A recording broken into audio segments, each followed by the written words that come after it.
Welcome back, everybody, to the Planet Film Network. I am one of your hosts, Sean Monk. And I'm your other host, TJ Cornwell. And today we're going to do a little bit of supplemental content.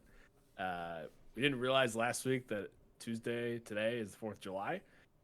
So in lieu of a live show, we're going to be doing our spoiler review of Indiana Jones and the Dial of Destiny, as well as some grades for the other movies as well. And we'll see how they stack up at the end. So Indiana Jones Dial of Destiny. We saw it on Thursday, Sean. Who wants to go first with their initial thoughts? I think for once, well, not for once, this happened many times, but I feel like I can't remember the last time I feel like, have been more opposed in our Yeah. thoughts on a movie. Rise of Skywalker. Yeah, probably. I I guess I'll go first, and I'll say you could go right now. We posted them at this point, last Thursday when the movie came out, over on TikTok, and then my review straight out of the theater is up as well, so you can get my immediate thoughts from back when I first saw it. But just quickly, I think I really enjoyed this movie more so than I thought I was going to. I really tried to just leave everything at the door. And I think for the most part, I was able to do that for myself. I think there's definitely some things. I'm not saying that it's the best Indiana Jones movie, as we'll talk about in a little bit here. But I do think that it was way better than I was expecting these last few weeks, just with all the conversation and everything. But there is stuff that I think, I think it's a little overly long overall. I think there's some entire sequences that could have probably either been chopped or absolutely trimmed down, but maybe just chopped entirely. But overall, I was surprised with how moved I was between James Mangold's directing, Harrison Ford's acting, the chemistry that Harrison Ford had with Phoebe Waller-Bridge as Helena. I thought really worked for me. Possibly, I think in our big rankings, I said top three companions for me was Henry Jones Sr., Short Round, and then Sala. I think I got to give the edge to Helena over Sala now. So I think she's very, very good in this movie. You know what? I totally blanked. Marion was also in there. So Helena firmly, I think, top 4 of the companions for any of these movies. So yeah, just quickly, really, really liked it, but there are definitely some issues that I think are totally fair for people to be feeling, and stuff that I feel as well, and I'm excited to get into it all here.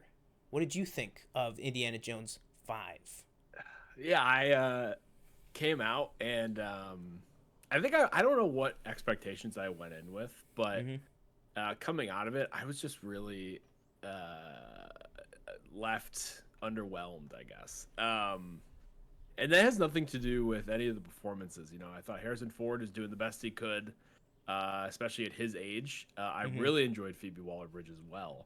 I liked her acting, as well as just kind of her, kind of the new, I guess, kind of flavor that she brought to a new, like you said, sidekick that we haven't really seen before, which I thought was really interesting.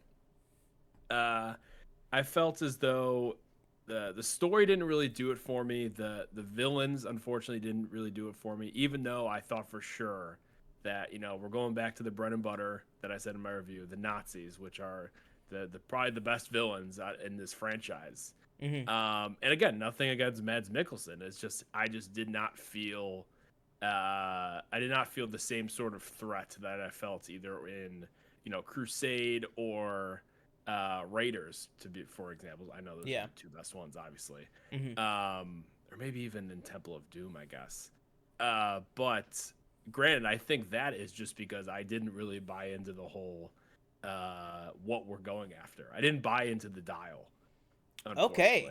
And I know it's like, well, did you see what we did in the previous one? I said we talked aliens, and I'm like, yeah, I understand that. But at the same time, I don't know. That just is more. I think it was more. I enjoy the adventure leading up to that more than I did this. and you know, like you said, it's a little long in some places. And I know I told you, I said the person in front of us had, you know, their phone. It said 7:04. Our show time was at 6. It's 7:04, and I said, oh, you know, another hour. And we Yeah. walk out of the theater 8:45. And I was like, what the hell happened? Yeah. We were in here that long. You know, a little long in some places. Maybe some characters that don't really need to be, or maybe even a certain actor that just didn't. I don't really know why they were in the movie. Yeah. Really unnecessary for me. But again, it did hit me with like sort of the nostalgia type stuff. The ending, while maybe not fully earned, it's nice to see. It's nice to see the return of Sallah, like you said, who doesn't really overstay his welcome at all. And yeah, I just at the end of the day, I felt a little underwhelmed. Again, not really sure what I was looking for. Again, considering, and I really could tell, and I'm sure you could tell, a lot of people would tell. Harrison Ford he's definitely old, you know. Yeah. So it's hard to do maybe everything you want to do. Even like Crystal Skull, you know, he was still doing a decent amount of stuff. He was climbing those boxes like nobody's business. He was climbing those boxes. He was getting his ass beat. That was something that was really missing for me from this movie, was the classic get your ass beat scene that we did not get, unfortunately. Yeah. There's a few of it. There's some of it in there. There's some, like, you know, big a lot of punching. Yeah. Right, but nothing like a lot of big fighting for 5 minutes, 6 minutes straight. Yeah, beating the shit out of each nothing that rivals the like plane, the like Pat Roach plane scene. Yeah, nothing. You know what I mean? Yeah, no. But yeah, overall underwhelmed overall. But really excited to, you know, talk. You know, I could see myself being talked into a higher rating than what I did. But as of right now, I sit at 2 out of 5. Sorry. I will go for that as well, and then I would say, well, first of all, I'll say right now I'm sitting at. I originally said a 3.5 out of 5 because I always feel this unwarranted pressure from people I talk to at work about Letterboxd and everything, that I am maybe too generous with my ratings. Yeah. So I always sometimes I will overcorrect a little bit, and I gave it 3.5 on Letterboxd, but in the days that have passed here, I think it's unfair of me to not give it at least a 4. With how much that it's sitting with me and sitting with me well, more so than I even thought. This is post my immediate thoughts. I think it's only continued to sit with me even better, which I really wasn't expecting. So I would say 4 out of 5 for me on this one.